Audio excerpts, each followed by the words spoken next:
I'm just being radically candid. Your work sucks. Yes, and that is not radical candor. That is just aggression. And in an American workplace, that will still get you ostracized.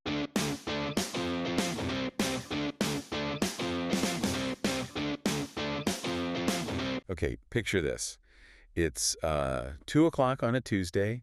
You're in a conference room, or maybe you're on Zoom, staring at that grid of faces. Oh, I know this feeling. Yeah. And your colleague, let's just call him Dave, has just finished a presentation. We all know a Dave. We all know a Dave. Yeah. To put it mildly, the presentation was a train wreck. I mean, the slides were this chaotic mess of clip art. He went 20 minutes over. Oof. And honestly, you have absolutely no idea what his main point was. It's painful just thinking about it. You're just sitting there doing that polite nod, just praying for it to end. Exactly. So Dave wraps up. He's kind of wiping sweat off his forehead. And he looks at you with these big, hopeful eyes and asks the ultimate trap question. Hey, be honest. What did you think? Be honest. That phrase, it's probably the most dangerous phrase in the English language. It is. But let's say, in this scenario, you decide to take him at his word. You think, okay, he asked for honesty. Right, he asked for it. So you look him in the eye and you say, Dave, that was really disorganized. It was way too long. And I'm totally confused about what you were trying to say. Oh, God. I'm physically wincing. Let me guess. He did not thank you for your candor. Not even a little bit. Yeah. The temperature in the room just plummets. Yeah. He looks crushed, maybe even a little offended. You can feel everyone else shifting awkwardly. And you're the bad guy. You are suddenly the bad guy. But this is what drives me crazy. He literally used the words, be honest. If he didn't want the truth, why did he ask for it? It feels like entrapment. It feels like entrapment because it is entrapment. And that right there, that's the core paradox we're going to unpack today. It's what I call the honesty illusion. Oh, okay. See, we Americans, we love to pride ourselves on being straight shooters. Yeah. Right? We have this whole national myth that we just tell it like it is. Right. Like we're the blunt ones compared to, say, the British, who are super polite, or other cultures that rely more on context. Exactly. But here's the reality check, and this is what trips almost everyone up. Compared to cultures like the Dutch or Germans or Israelis, American honesty is actually wrapped in so many layers of bubble wrap, it's barely recognizable. So we think we're direct, but we're actually, just fake. I wouldn't say fake. I'd say we are strategic softeners. There's a real difference. And if you don't understand the rules of this softening, you might accidentally end up being the office jerk when you're just trying to be helpful. Okay, so this is way more than just being nice. There's like a system to it. Oh, there is a whole system, and it gets really deep into how we communicate. It's about this concept called instrumental versus expressive communication. All right, lay it on me. What does that mean? So, instrumental communication is all about conveying raw facts. The report is wrong, the door is open, it's just about accuracy. Got it. A to B. Right. Expressive communication is about conveying feelings and, more importantly, maintaining the relationship. And I'm guessing the U.S. leans pretty hard into expressive. Here's the catch. We think we're instrumental, especially in business. But socially, we are heavily expressive. In the U.S., accuracy without feeling is interpreted as aggression. That makes so much sense. It kind of triggers that fight or flight response. If someone just says, you're wrong, I don't hear the feedback. I just hear, I am attacking you. Precisely. It's a direct shot to the amygdala. You stop processing information and you just start defending your ego.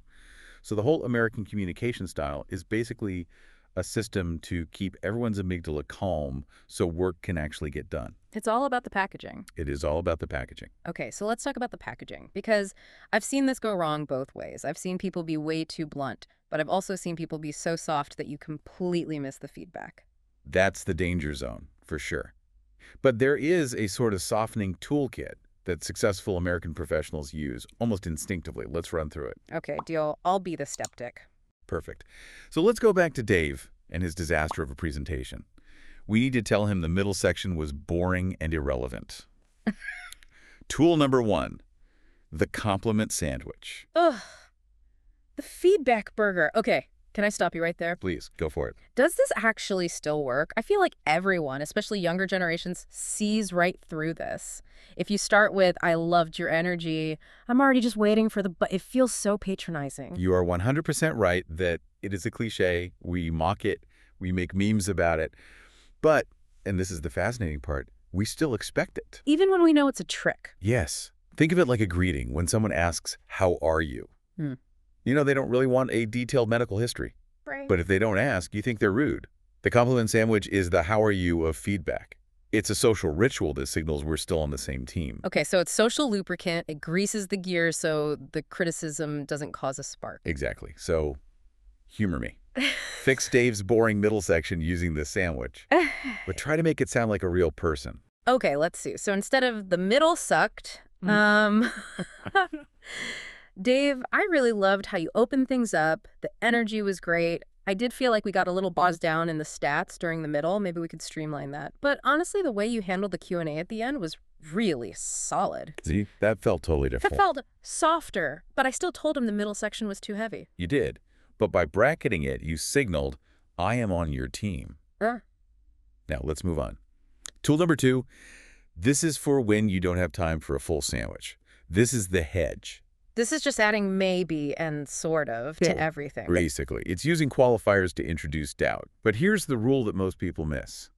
The severity of the hedge has to match the severity of the truth. Explain what you mean by that. Okay, so if you're telling someone they have spinach in their teas, you don't need a big hedge. You just say, hey, you got a little something there. It's low stakes. Right. But if I'm telling my boss that his strategic plan, the one he spent 3 months on, is going to bankrupt the company, then you need the mega hedge. You absolutely cannot just say, this plan will fail. yeah, that would be career suicide. Right. So you say, I feel like there might be some risks we haven't fully explored yet, or it seems like the market might react a little differently than we expect. I feel, it seems, could. You're making it an opinion, not a fact. Exactly. You're lowering the temperature, you're inviting collaboration rather than declaring war. But isn't there a risk there? If I hedge too much, don't I just sound like I lack confidence? Like, I don't know what I'm talking about. That is the trade-off. It's an art form. You have to sound confident in your observation, but tentative in your judgment. I noticed X is a fact. So I wonder if maybe Y, that's the hedge. That's a really good distinction. Okay, what's next in the toolkit? Tool number 3. And this is my favorite because it's a total Jedi mind trick, is the first-person shift. Shifting to I. Yes. When something goes wrong, our instinct is to say you. You confused everyone. You messed up the report. Which is an accusation. It's a total accusation. The American fix is to blame yourself for their failure. Wait, why would I take the blame if Dave is the one who messed up? Because it saves his face. And that makes him way more likely to actually fix the problem without fighting you on it. So instead of, you confused everyone, you say, I'm a little confused. Could you clarify that part for me? Oh, I see. I'm lost. I didn't quite follow. You're basically playing dumb to highlight that his explanation was bad. Exactly. I might be missing something here, but translates to, you definitely messed this up, but I'm going to pretend I'm the slow one for a second so we can fix it together. It's incredibly passive-aggressive when you actually break it down. It is, but it's polite passive-aggressive. And in the American office, that is the currency. You know, this just made me think of a Slack message I sent yesterday. Someone sent me a file that wouldn't open. My first instinct was just to type, file is broken. But you didn't. I didn't. I wrote, I'm having some trouble opening this. Could you try resending? Boom. That is it. You took the technical failure and framed it as my difficulty. That is the Jedi trick. Okay, so if everyone is using these codes, how do I know when I'm actually in trouble? That's the #1 anxiety, right? Is my boss happy or am I about to get fired? Yes, exactly. Yeah. Because if my boss says, I think maybe we could look at this, I might just think, oh, cool, a suggestion. And that could be a fatal error. A fatal error. Okay, we need a translator. I'm going to throw some common American business phrases at you, and you tell me what you think they actually mean. Okay, I'm ready. Decode me. Phrase number 1. Yeah. Pretty good. Your boss looks at your work and says, yeah, this is pretty good. I mean, good is in there. Yeah. So, a B+. Not an A, but not bad. Wrong. In American corporate speak, pretty good usually means mediocre. It means I'm not impressed, but I don't want to create a conflict. Seriously. I have definitely used pretty good to mean, like, actually good. Tone matters. But usually, if it was actually good, we'd use a stronger word. Great, awesome, fantastic. We have this weird grade inflation. Pretty good is basically a C-. Okay, that's terrifying. What about this one? That's an interesting approach. Oh, the kiss of death. I knew it!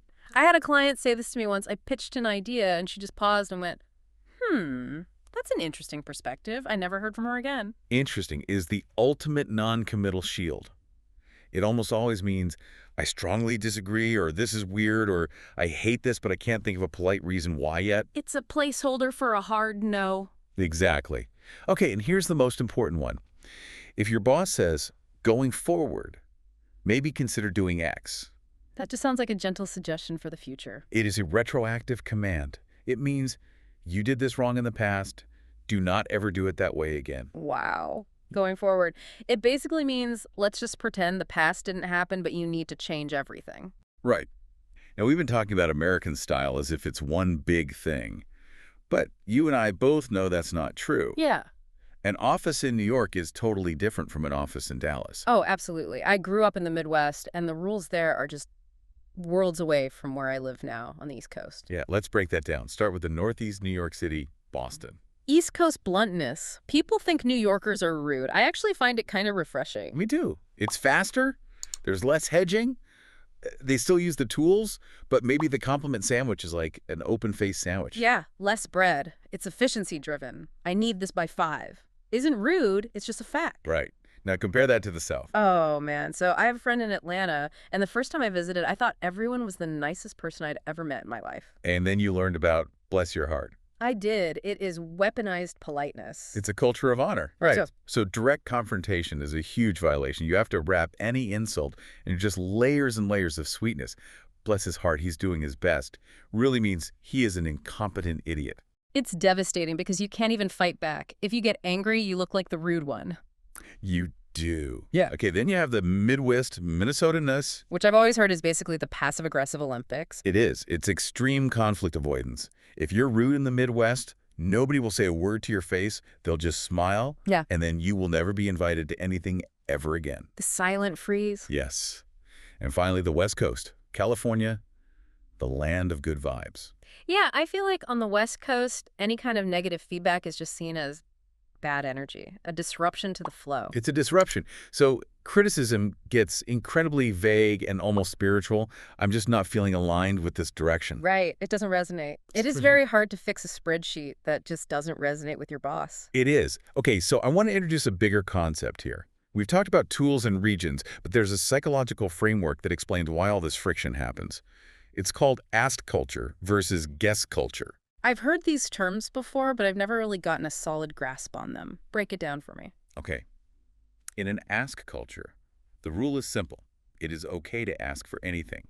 A raise, a favor, a ride to the airport. And the core understanding is that the other person can say no. And it's not rude, no harm, no foul. That sounds very logical, very clean. Then you have guess culture.